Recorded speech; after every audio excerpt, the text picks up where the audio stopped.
I never thought I'd make this type of video. Out of all video ideas I had, this one is the most unique out of me to date.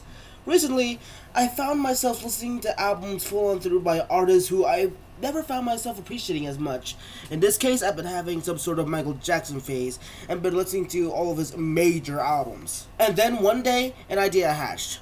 Why not capitalize on these new hobbies I've been getting and generate much needed views on this channel, since I've been ghosting y'all for quite some time? That was a joke? So, in this peculiar video, I'm going to be listening to every single major Michael Jackson album and ranking them from worst to best. Now, what do I mean by say major Michael Jackson albums? Well, I mean albums that are the most popular by fans and are the most mainstream.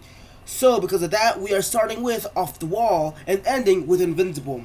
I mean, yeah, there were posthumous albums that had substantial views and streams, but we all know how those posthumous albums always be like. They always become exceptionally, I guess if that's what you like, type of things. What do I mean by that? Basically, they're garbage. Now, I should say doing this task was a pretty hard one. Now, I know what you're thinking, well, it's just listening to music. Well, I have limited amount of free time, especially since I have school and final exams are coming up.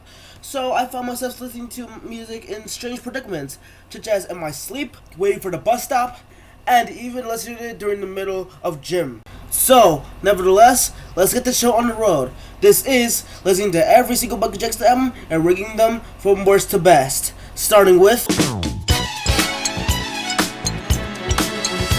I should probably mention one thing. I loved Michael Jackson when I was a kid. So bear with me as some of these opinions may be biased from my childhood, because I always loved listening to Michael Jackson, especially when we were on the road trip to the Poconos and my mom would always play this on the car speakers. I was listening to Off the Wall while doing my mile run in gym, and I was thrown off by how the album started. The first two tracks were full-on disco, and I was really blown away. I really didn't expect these albums to start off with a bang, but that's what I should expect when it comes to Michael Jackson. I overall really enjoyed my experience listening to Off the Wall, especially songs like Don't Stop Till You Get Enough, Rock With You, and She's Out of My Life. But this is where the controversy starts coming in. I didn't enjoy it as much as I thought I would. Yes, the album was really great. However, I don't know what it was, but I found myself bored after a couple of songs. I mean, to be fair, I did listen to the album at least one time. I may need to listen to it a couple more times to be really into it. But for now, I'm going to give Off the Wall an 8 out of 10. It was pretty alright. But now it's time for the moment you've all been waiting for. The next album is... I know a lot of y'all have been waiting for this one. It's finally time to look at Thriller. Of course, many of you all know this album has been oftenly recited as one of the greatest albums ever made and is the best-selling album ever made. And I could see why people love it very much. Almost every song on there was a total bop, and I loved them very much. Minus The Lady in My Life. That one I need to give it a couple more listens to really like it. But my favorites are Baby Me On, Wanna Be Starting Something, and Beat It. Now, here's where the controversial opinion comes in. As much as I like Thriller, okay, let me recite a note I had here. Yes, Thriller does have its place in history and is great, but I cannot stand how many people make it bigger than what it already is. Is it the greatest album of all time? No. Is it the greatest album of the 1980s and defines the 1980s? Again, no. Instead, I think it's this.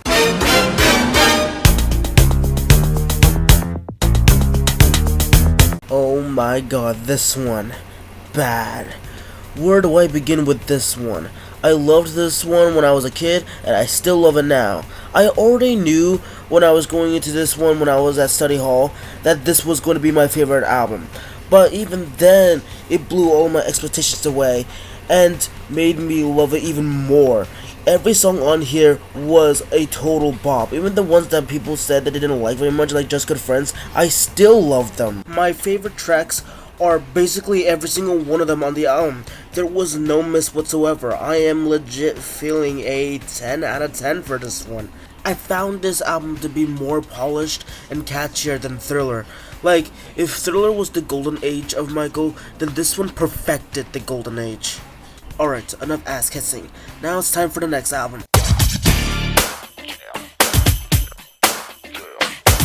I'm gonna give y'all a spoiler. Dangerous is my second favorite Michael Jackson album. When I listened to this one when I was at biology, I was blown away by every single track. Even though almost every single track had a same or similar beats, the lyrics and the catchiness really made me not mind it. I also noticed that the emotion in this album was more aggressive than the other albums I listened to previously, and I honestly like it. I will say this now. Dangerous, in my opinion, was the peak of Michael Jackson. All the tracks on here were pretty good, and I give this a 9.5 out of 10. It was really not bad at all. My favorite tracks are Jam, Why You Want to Trip on Me, In the Closet, Remember the Time, Who Is It, and Dangerous. I have a lot of favorites, but it kind of falls down from here now.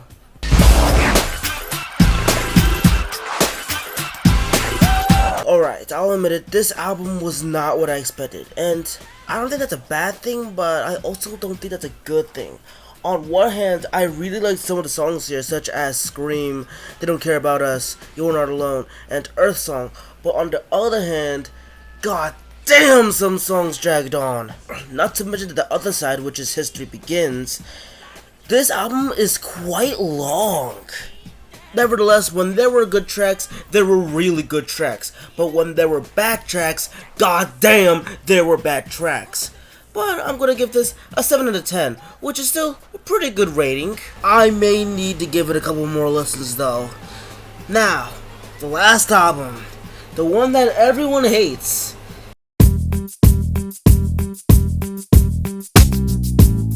Ah yes, Invincible.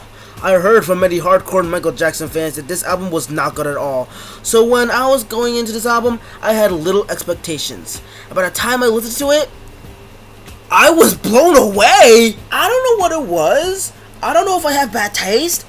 But when I listened to the album, I blew all my expectations. I did not expect it to sound so good. For some reason, I found myself loving it. Every single track was just so fire. Unbreakable, Invincible, and currently one of my favorite Michael Jackson songs, period, You Rock My World. I think the reason why people disliked this album when it came out was that it was ahead of its time. Similar to Kanye West's 808s and Heartbreak, it showed an early form of a new genre. Invincible had an early dubstep, at least from what I hear. And I don't think anyone at the time of 2001 ever heard of such a thing. Dubstep wouldn't become popular until, I think, a few years later. I'm a big fan of dubstep, so when I was listening to this, I was really digging it. Enough talking though. This album is, can't believe I'm saying this, is going to get a 9 out of 10. I really enjoyed this one.